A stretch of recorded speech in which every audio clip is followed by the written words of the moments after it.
May hapon, mga igsuon, sumpay kaayo ang punto sa atong pamalandong gahapon ug karong adlaw, Miyerkules.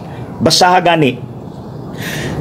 Niya na pud tay lahi nga punto sa pamalandong karon, mga igsuon. Sanglit ang ebanghelyo naghisgot man sa kaimportante sa interior, sa sulod.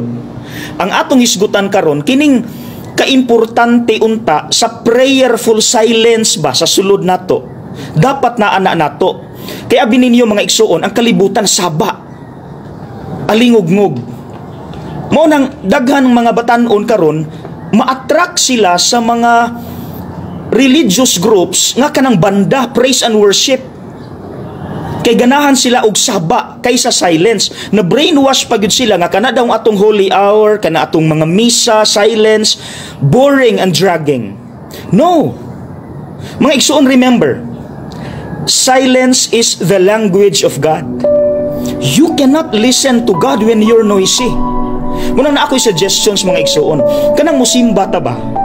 Mas maayon ta musayo ta para naatay gamay nga moment nga maghilom pagpangandam sa misa.